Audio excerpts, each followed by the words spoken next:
The train screeched to a halt with a grinding of metal against metal, and the young woman pressed her trembling hands against the rough fabric of her worn dress, her heart hammering as the smoke cleared from the iron beast that had carried her across miles of barren plains and unknown lands, every turn of the wheels carrying her closer to a fate she had agreed to but scarcely understood. For what did a sheltered virgin girl know of marriage, of duty, of desire, of facing the hard life of a rancher's bride when all she had known were quiet evenings in a small town where whispers chased her down streets and doors closed quickly whenever she walked by, branded not with sin but with loneliness and pity until desperation had driven her to answer the ad in the back of the newspaper, words that had promised stability, a home, a husband who needed companionship, and now as the heavy boots of strangers stomped along the wooden planks of the station platform she wanted nothing more than to hide beneath the seat and beg the train to carry her back, yet she knew there was nothing waiting behind her but the same hollow eyes of neighbors who pitied her,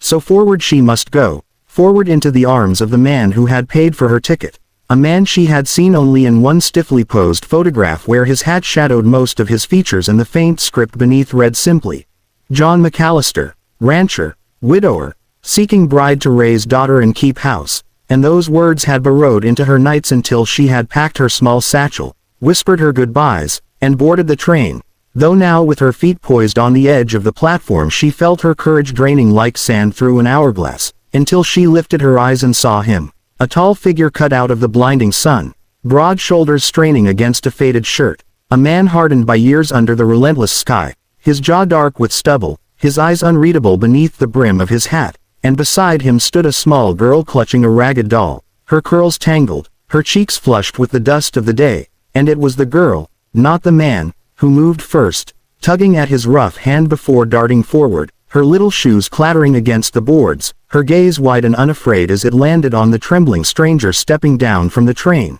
and before the bride could find her voice the child tilted her head and asked with innocent boldness, "Are you the lady?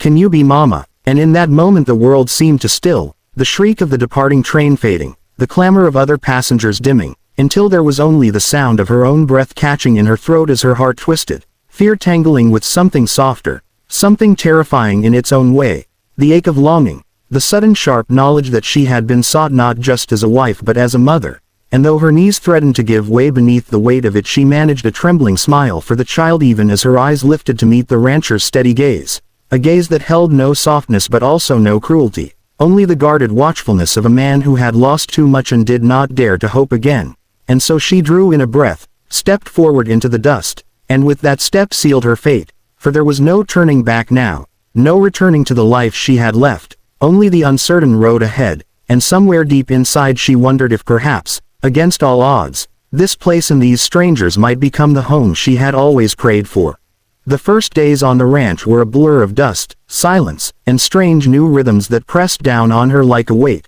for everything was foreign. The wide, endless sky that seemed to swallow her whole, the creak of the windmill groaning against the prairie gusts, the sharp cry of hawks circling above the cattle fields, and most of all the presence of a man who moved through the house and land like a restless shadow, never raising his voice, never softening his expression, and yet always there, steady as stone, while his little girl clung to the newcomer with the fierce devotion of a child who had decided without hesitation that this stranger would be the one to mend the cracks left behind by loss. And though the bride's hands fumbled with the unfamiliar work of mending torn shirts and cooking over the iron stove, though her fingers burned and her back ached from chores she had never known before, the child's laughter made the effort lighter, her tiny voice calling her, "Miss Anna," at first and then, little by little, testing the word Mama until it slipped out naturally, and every time it struck the young woman's heart like a bell tolling, awakening in her a longing she had buried for years, for though she had come terrified, unsure of whether she could ever fill the role expected of her, she found that a child's trust had the power to quiet her fears more than any vow or promise could, and yet in the quiet of night, when the prairie winds rattled the shutters and the distant howl of coyotes broke the stillness, she would lie awake in the small room that was hers and wonder what the rancher thought of her, wonder if behind his guarded eyes there stirred even the faintest warmth, or if she would always be to him just a necessary arrangement, a caretaker for his daughter and a body to keep his house, while he kept locked away the part of himself that once loved, once lost, and now refused to open again, and she knew that she could bear the labor, the endless dust, the aching loneliness of the plains, but she did not know if she could bear being invisible to the man whose name she now carried, for though no ceremony had yet sealed them before preacher or law, the weight of expectation hung heavy, and each stolen glance she caught from him, when he thought she wasn't looking, only deepened the question stirring in her heart, until one evening as the sun bled red across the horizon and the cattle's lowing drifted up from the fields, a sudden summer storm rolled across the land, wind shrieking, rain hammering down, and lightning tearing jagged across the sky, driving the cattle into a frenzy, and without thought the rancher was out the door, his hat pulled low, his strong frame swallowed by sheets of rain, while she clutched the child close, terror rising with every crack of thunder, until something in her broke and she knew she could not just wait, could not let the man face the storm alone, and so with the child bundled against her chest she braved the rain, the mud sucking at her skirts as she ran toward the barn where lantern light flickered, and there she saw him struggling against the chaos, ropes slipping, cattle surging, his strength pitted against the fury of nature itself, and without thinking she leapt to his side, hands grasping, voice shouting above the roar, and in that moment his eyes met hers, wild and fierce, but not cold, not empty, but alive with something raw and burning, and together they fought the storm, and when at last the worst had passed and the cattle were penned once more, when the thunder rolled away into silence and only the heavy drip of rain remained, they stood side by side,